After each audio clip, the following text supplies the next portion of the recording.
Assalamualaikum warahmatullahi wabarakatuh. Dan kali ini kita akan menceritakan kisah tentang seekor hewan yang konon kabarnya hewan ini mampu menelan makanan selebar 1 bulan perjalanan kaki hanya dengan 1 kali suapan saja.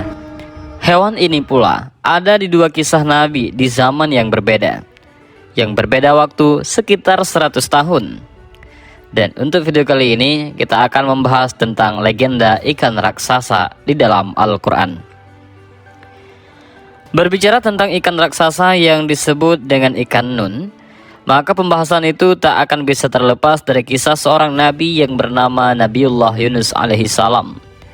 Kisah tentang Nabi Yunus dan ikan nun ternukil di dalam Al-Quran yang terpecah menjadi beberapa surat, yaitu dalam surat Yunus, Al-Anbiya, As-Saffat, dan surat Al-Qalam. Dan di video ini kita akan menceritakan 2 kisah tentang ikan raksasa nun ini.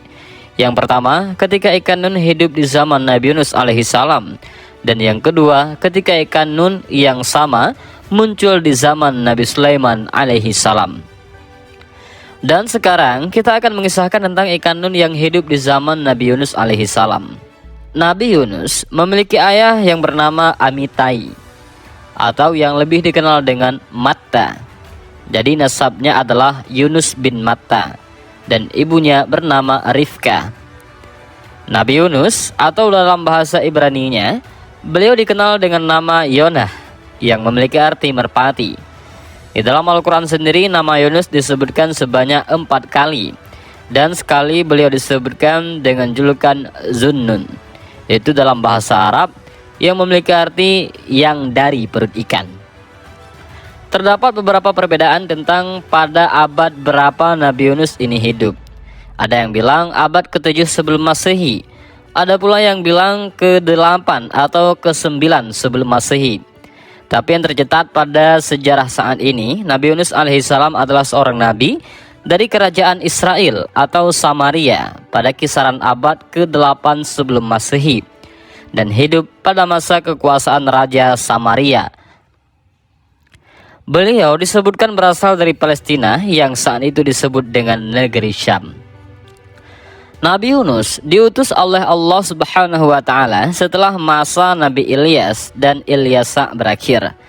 Uniknya, lokasi dakwah beliau bukanlah di tanah kelahirannya, melainkan di tempat yang jauh dari Syam atau Palestina.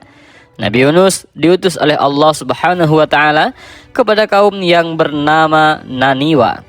Ada juga yang menyebutkan dengan nama Niniwe. Kaum Ninawa ini terletak di daerah Mosul yang saat ini berada di negara Irak. Berarti jatuhnya waktu itu Nabi Yunus adalah seorang pendatang di negeri Ninawa tersebut. Saat itu di negeri Ninawa ini ada sebuah kebudayaan atau tradisi turun-temurun, yaitu menyembah patung-patung. Mereka saat itu kufur dengan menyembah berhala.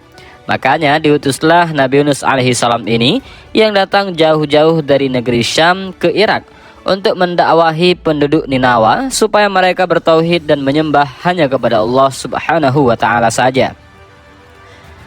Berhari-hari, berbulan-bulan, dan bahkan bertahun-tahun didakwahi. Penduduk Ninawa tak mau juga meninggalkan berhala-berhala mereka, karena mereka beralasan bahwa mereka sudah puluhan bahkan ratusan tahun menyembah berhala.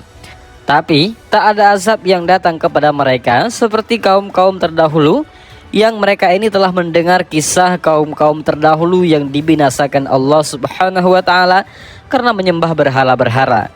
Artinya mereka ini tahu bahwasanya yang mereka lakukan selama ini adalah salah, tapi malahan menunggu azab dulu baru mereka mau bertaubat.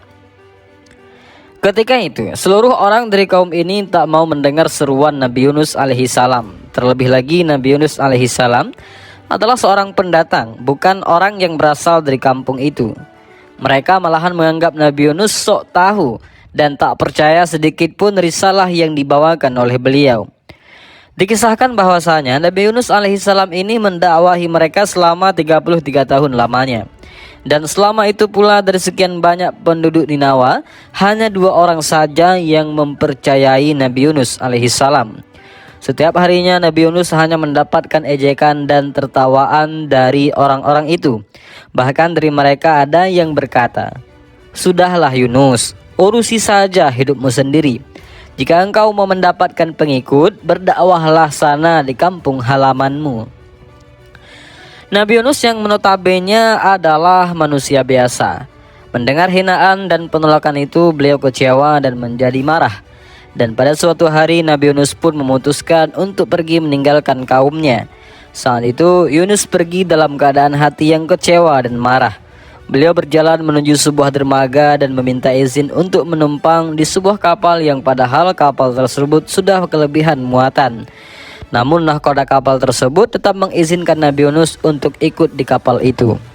Dan ingatlah kisah Zunnun atau Yunus ketika dia pergi dalam keadaan marah. Lalu dia menyangka bahwa kami tidak akan menyulitkannya. Maka dia berdoa dalam keadaan yang sangat gelap.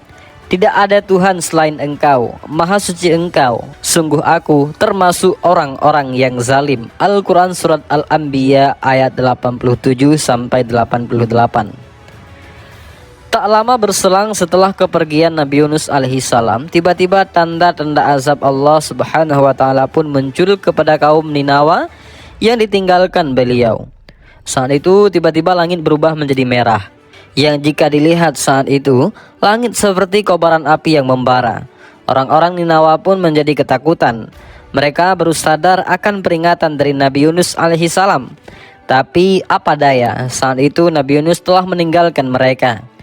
Mereka pun bingung ketika itu harus meminta tolong kepada siapa. Dan mereka pun kembali teringat kepada nasib orang-orang yang tidak bertakwa seperti mereka yang dibinasakan Allah subhanahu wa ta'ala pada zaman dahulu. Menurut tafsir dari Ibnu Katsir dijelaskan, warga Ninawa ketika itu menyadari kesalahannya karena telah menghina Yunus dan telah mendustakan risalah yang dibawanya. Di saat langit berubah merah, seluruh penduduk Ninawa pergi ke hamparan padang pasir dan mereka pun mulai berdoa dan meminta pengampunan kepada Allah subhanahu wa ta'ala.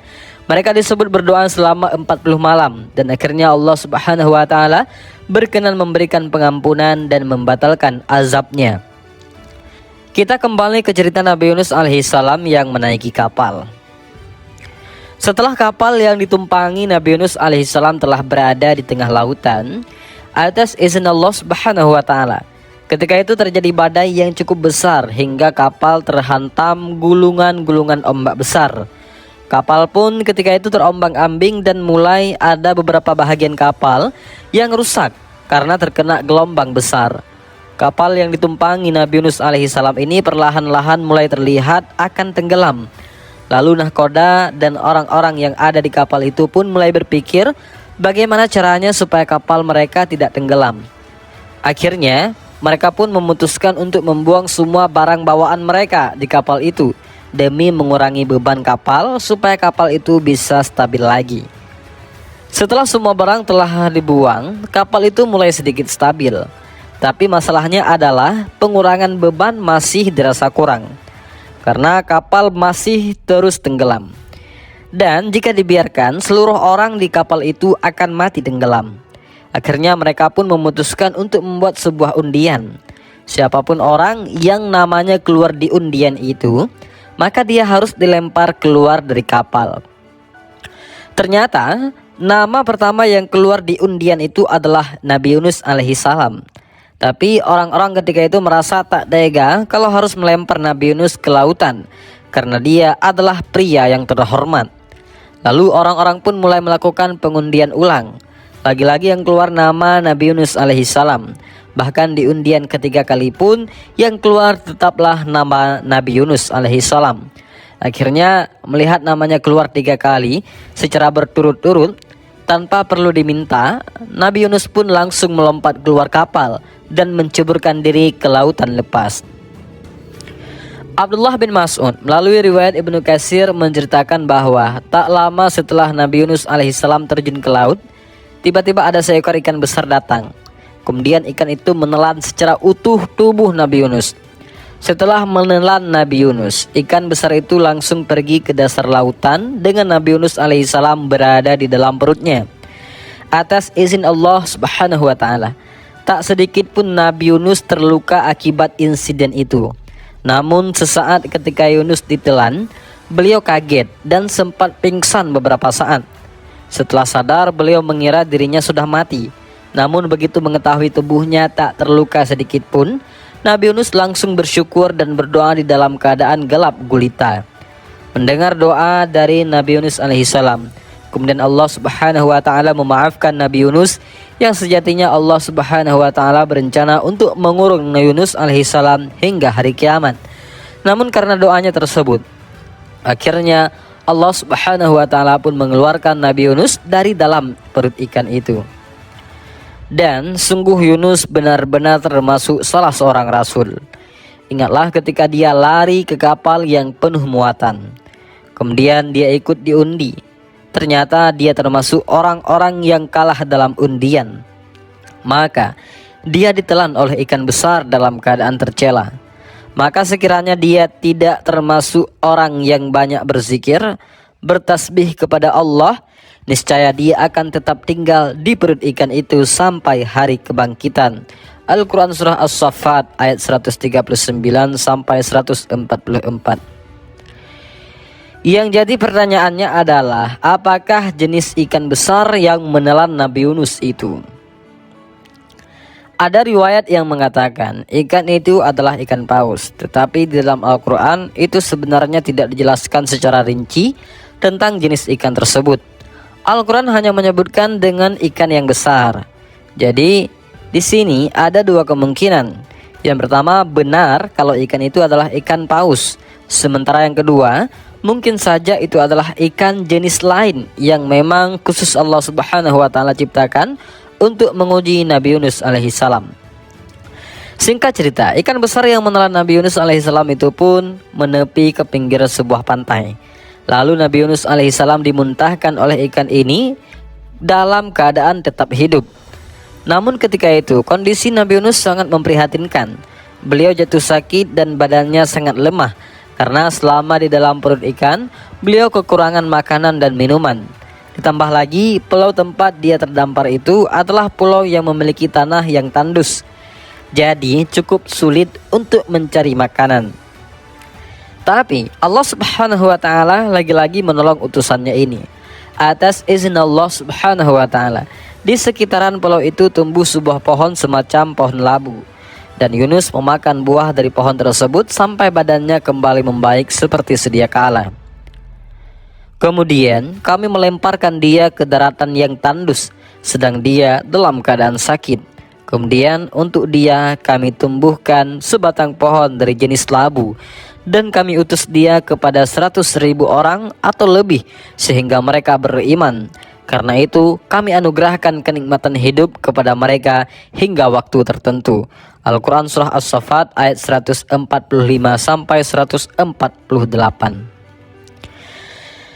Kisah kedua yang berhubungan dengan ikan nun ini berasal dari sebuah kitab yang berjudul Kitab Duratun fil Wa'zi wal Irsyad, karya dari Syekh Utsman bin Al-Hasan bin Ahmad Asy-Syakir Al-Kaubawi. Kisahnya adalah seperti berikut. Nabi Sulaiman adalah seorang nabi sekaligus raja yang sangat sukses. Sebagai raja, Nabi Sulaiman alaihissalam memiliki kekayaan yang sungguh sangat luar biasa. Banyak diceritakan dalam literatur, bahkan dalam Al-Quran, yang menjelaskan tentang kekayaan Nabi Sulaiman alaihissalam yang jumlah hartanya sangat melimpah. Banyak ulama berpendapat Nabi Sulaiman alaihissalam adalah manusia paling kaya yang pernah Allah subhanahu wa ta'ala ciptakan. Walaupun diberi harta yang melimpah, Nabi Sulaiman tetap seorang hamba yang selalu taat dan beriman kepada Allah subhanahu wa ta'ala. Dengan harta yang begitu banyak itu, Sulaiman tidak pernah sombong dan pelit, dan beliau terkenal sebagai raja yang sangat senang bersedekah. Pada suatu hari, terpintas di benaknya, waktu itu Nabi Sulaiman ingin memberi makan semua makhluk hidup di muka bumi ini, termasuk hewan di darat, di laut, dan di udara. Kemudian Nabi Sulaiman meminta izin kepada Allah subhanahu wa ta'ala. Ya Allah, ya Rabb, perkenankanlah hamba menyediakan makanan untuk semua makhluk hidup setahun penuh. Allah subhanahu wa ta'ala berfirman, sungguh engkau tidak akan sanggup. Kemudian Nabi Sulaiman kembali berkata, Kalau begitu izinkan hamba menyediakan dalam sehari saja. Akhirnya ketika Nabi Sulaiman telah mengantongi izin dari Allah Subhanahu wa taala, Nabi Sulaiman langsung memerintahkan pasukannya, baik dari kalangan jin dan manusia. Mereka ditugaskan untuk mendata semua makhluk yang ada di muka bumi. Setelah selesai mendata jumlah seluruh makhluk hidup yang akan diberi makan, maka mereka pun mulai memasak dan mengumpulkan berbagai macam makanan. Makanan yang telah masak dan jadi, itu mereka letakkan di sebuah padang pasir yang sangat luas. Jadi demi memenuhi kebutuhan makan seluruh makhluk hidup, ketika itu mereka menyiapkan makanan selama 40 hari penuh dan mengumpulkan seluruh makanan itu di sebuah padang pasir. Hingga diceritakan panjang dari makanan itu adalah 1 bulan perjalanan kaki dan lebarnya juga sama. Itu sungguh hidangan makanan yang sangat luar biasa banyak.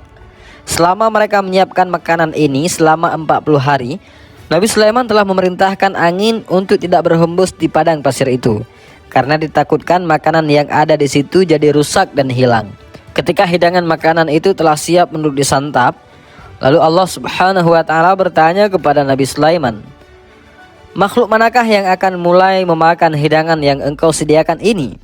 Nabi Sulaiman menjawab, "Mereka yang mendarat di darat dan di laut." Kemudian dengan kekuasaannya, Allah Subhanahu wa taala memerintahkan seekor ikan besar dari kedalaman laut yang akan menyantap makanan itu. Ikan besar ini langsung keluar dari air dan memakan seluruh makanan yang ada di padang pasir itu hingga semuanya habis dengan hanya 1 kali suapan saja, karena saking besarnya ukuran tubuh ikan raksasa ini. Alangkah terkejutnya Nabi Sulaiman ketika itu. Makanan yang telah disiapkan selama 40 hari bisa habis dengan 1 makhluk saja, yang lainnya belum kebagian.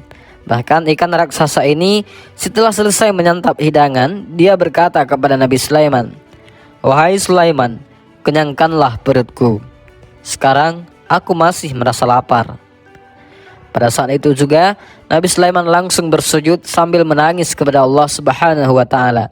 Beliau memohon ampunan karena merasa sombong dan merasa mampu memberi makan semua makhluk hidup. Padahal untuk memberi makan 1 ikan saja, beliau masih belum cukup mampu. Kisah Nabi Sulaiman ini memberikan kita pelajaran tentang peringatan bahwa Allah Subhanahu wa taala itu benar-benar maha kaya dan tak ada yang bisa menandingi kekayaannya, dan hanya Allah Subhanahu wa taala lah saja yang sanggup dan mampu memberikan makanan seluruh makhluk hidup di muka bumi ini dari awal zaman hingga akhir zaman. Dan itulah sedikit kisah tentang legenda ikan raksasa yang ada di dalam Al-Quran. Dan semoga kisah ini memberikan kita manfaat